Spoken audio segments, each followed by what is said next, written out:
Kappa League TV! I'm Niles Holt from Alpharetta Smyrna Alumni Chapter Kappa League, and you're watching Kappa League TV. Kappa Brother Cedric Rogers is the CEO of Culture Genesis.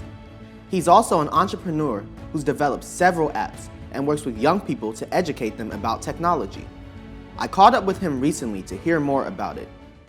Thank you for joining us. Can you tell us what first interested you in the technology field? Well, hey, Niles, it's great to meet you. Yeah, man, I really got interested in technology early. As a kid, I would love to look at, TV, and I loved looking at the remote and figure out how would the remote change the channel on a TV. It just would always fascinate me, and I wanted to know how that happened and what caused it. So that got me really starting to get into this place of taking things apart, putting it back together, to where I said to myself, like, wow, I want to do more of this. And so those things were kind of the early things that got me started. Then I got into computers, remote control cars, and it just kept growing from there. Since graduating North Carolina A&T, you've had some impressive jobs and experiences. Can you tell us a little bit about them? Yeah, first of all, Aggie Pride. Like you said, I went to A&T, graduated with a degree in electrical engineering. So I really came out of school, with a lot of experience in RF engineering. So my first job was actually at Motorola as an RF engineer. And so I focused on working on antennas for mobile phones, as well as for the LoJack anti-theft device. So I finally got another job. I actually wound up going over to Apple as a system engineer. And I really enjoyed system engineering work because, of course, you got a chance to get out of the building, engage with clients, come up with cool solutions. When the iPhone and iPad came out, we were really creating some solutions for, let's say, the football team. We had playbooks on the iPad. We had their strength and conditioning, the health and nutrition and wellness, all that stuff was there. I really was having a good time and really a lot of fun building these things out. How'd you know when it was time to leave what many see as a prestigious job to start your own business? I just stayed at Apple for so long because I really enjoyed working there. But after I got my MBA, though, that really made me feel like I wanted to kind of do my own thing. And so I wanted to do something I was passionate about. So I created my first startup around, it was a solution for youth organizations. It was called Prism. African Americans make up a very small percentage of the tech workforce. What are some things you have done or are doing to help change that? Yeah, you're exactly right. It's not as many of us in the tech space, but it is growing. But for me personally, what I try to do is I really try to spend my time talking to youth. It's part of the reason why I built my first startup was to kind of, build and become inspiring to those, to give them an example of what can be done. In our community, we see a lot of football players and, rappers, just entertainers in general, but we don't always see, who's the next Black Mark Zuckerberg or, who's kind of in those spaces. So for me, that was always been very important, and that's how I spend my time, really helping to expose youth. And then also, making sure my company's doing the same thing, that we're involved in the community and giving back. What advice would you give to young people like Kappa Leaguers who want to get involved in creating, innovating, and working in the tech field? My advice is starting with what you're passionate about, leveraging the information that's actually out there on the internet, learning how to do things on your own. But then don't hesitate to go find people who are in the space and are doing things. Find that mentor who can kind of expose you to things. And if you can't find any of those things, you can go to different programs. There's all kinds of programs, after school programs or even at universities that, from the College of Computing, College of Engineering, those kind of places where you can go and they have different kind of programs to help young people learn more. You are very inspiring. Thank you so much for your time. Thanks, Niles. Kappa Brother Mawuli Davis is a founding partner of the Davis Bozeman Law Firm, where he leads its Civil Rights Division.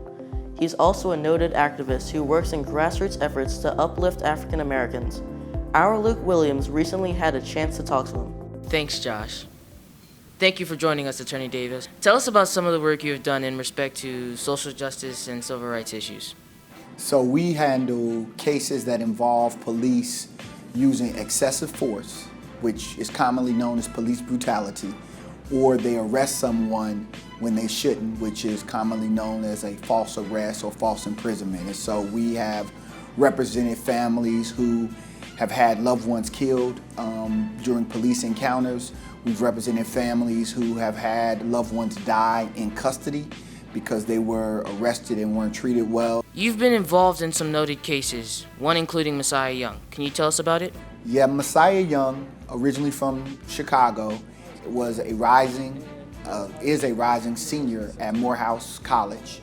Messiah, along with his girlfriend Tanaya Pilgrim, who is a rising senior at Spelman, were traveling on the day after the first protest in Atlanta on May 30th. They were traveling, going to get something to eat. A friend of theirs contacts them and says, "Hey, I'm downtown." They were near the area.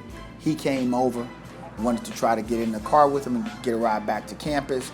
As he was speaking to them, police out of nowhere tackled him. Took him to the ground. You can hear a video where he's yelling, screaming, scared. They try to film, and then their car was attacked by a group of 6 officers. They smashed the windows, slashed the tires, began to tase both of them, snatch him out of the car, causing him to be cut severely. He had about 20 stitches in his arm. And so Messiah was taken away, and he has, the charges against him have been dropped because there was no basis for them. But the impact that it had on him and on Miss Pilgrim, it still lasts. We've seen a lot of action against Confederate monuments and Confederate flags in Atlanta and places around the world. What is your stance on it? So in 2017, after the young lady Heather was killed in Virginia, it really awakened a lot of people to focus more on the removal of these Confederate monuments, and they were really sources of hate and white supremacy. And I think the energy from George Floyd and the protests just created a window for the government and our elected officials to do the right thing. What is your advice for young people like Kappa Leaguers that want to become more involved in the social justice movement? To all of the Kappa Leaguers, to all of the young brothers and sisters who are out there wanting to get involved, I encourage you to read. Pick up a book, turn on a YouTube video, understand your relationship to history. That young people have always been the catalyst for change in America and around the world. There has been no social justice movement that has ever had any energy without the young people. The Black Panther Party in 1966, those were young people. Those weren't, 50, 60-year-olds. Huey Newton, Bobby Seale, they were young. And they said in their number 7 demand, they had a 10-point platform, and number 7 was an immediate end to police brutality. That was in 1966. So we've been dealing with this, we've been fighting for this for a long, long time. So this isn't a, what happened with George Floyd is just the tipping point. We just have had enough. And I think the young people, you all have, by being in the street, changed the dynamic completely. They just can't ignore us anymore. And it's because of the young people and you all's commitment to justice. Thank you very much. I'm Luke Williams, reporting for Kappa League TV. Kappa League TV, where Kappa Leaguers and their mentors share their powerful stories, can be found at Kappa League TV on YouTube. This is Niles Holt with Alpharetta Smyrna Kappa League, and you're watching Kappa League TV.